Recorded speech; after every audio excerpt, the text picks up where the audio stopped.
शोहरत है वो मेरे माँ बाप की बदौलत है। हाय गाइस, मेरा नाम पीयूष है और मेरे चैनल एजुकेशन विद मोटिवेशन में आप लोगों का फिर से एक बार बहुत बहुत स्वागत है।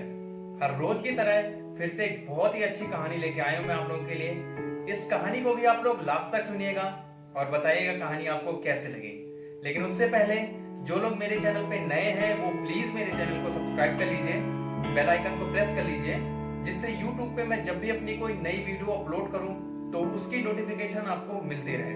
और हाँ, आप मुझे सोशल मीडिया प्लेटफॉर्म पे भी फॉलो कर सकते हैं, लिंक मैंने डिस्क्रिप्शन में दे दिया है। तो आइए कहानी शुरू करते हैं। एक गांव में एक किसान रहता था जिसकी वाइफ नहीं थी, मतलब उसकी वाइफ की डेथ हो चुकी थी। उसका एक बड़ा बेटा था, बेटा एक ही था, और उस बेटे का एक बेटा और भी था। वो एक दिन बिना बताए अपने बेटे के पास शहर चला जाता है। जब बेटे की वाइफ किसान को देखती है तो वो शॉक हो जाती है। किसान को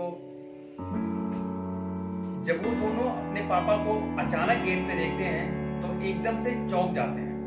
वो किसान को अपने घर के अंदर, अपने पापा को घर के अंदर लेके आते हैं और वो उसके पापा उससे कहते हैं कि आज से मैं तुम लोगों के पास ही रहूंगा, क्योंकि गांव में मुझे खाना बनाने में बड़ी दिक्कत होती है। ये बात सुनते ही वो सोचने लगते हैं। वो नहीं चाहते कि उनके पापा उनके साथ रहें, लेकिन अब उनकी मजबूरी थी, करें तो क्या करें।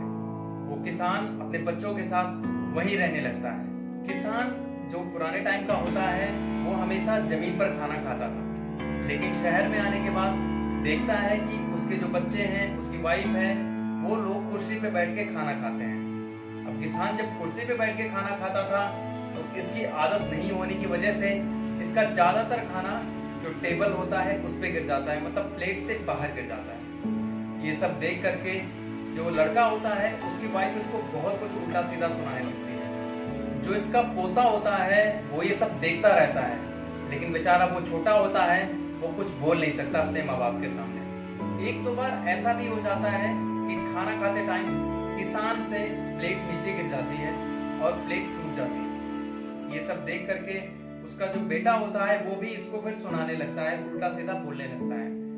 एक दिन किसान खुद ही अपने बेटे से कहता है कि तुम मुझे खाना दे दिया करो, मैं नीचे ही बैठ के खा लिया करूंगा। फिर किसान का बेटा अपने पापा के लिए एक लोहे की थाली बनवा के लेके आता है और उसकी वाइफ उसी लोहे की थाली में उसको खाना देती है। और वो जो किसान होता है वो नीचे बैठ के एक कोने में वो खाना खाने लगता है।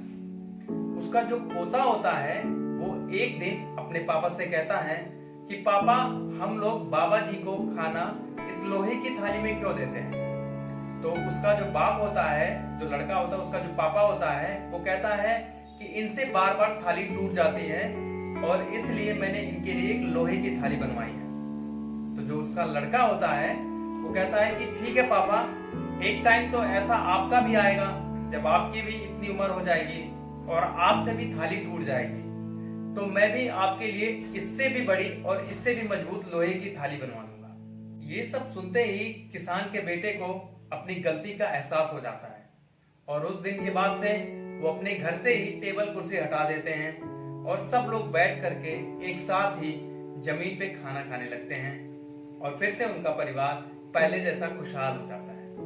तो दोस्तों, आज की मॉडर्न लाइफ को लेकर के कभी आप लोग इतना एक्साइटेड मत हुआ कीजिए, क्योंकि जो खुशियां पहले वाली लाइफ में होती थी वो खुशी आज की मॉडर्न लाइफ आपको नहीं दे पाएगी। क्योंकि जिंदगी में माँ बाप एक ही बार मिलते हैं और जैसा आप अपने माँ बाप के साथ करेंगे आपके बच्चे भी आपके साथ वैसा ही करेंगे। तो गाइस, अगर आपने भी ये बात तो सुनते रहिए हर रोज एक नई कहानी पीयूष के साथ। मिलते हैं एक नई कहानी में, तब तक अपना और अपने माँ बाप का ख्याल रखिए।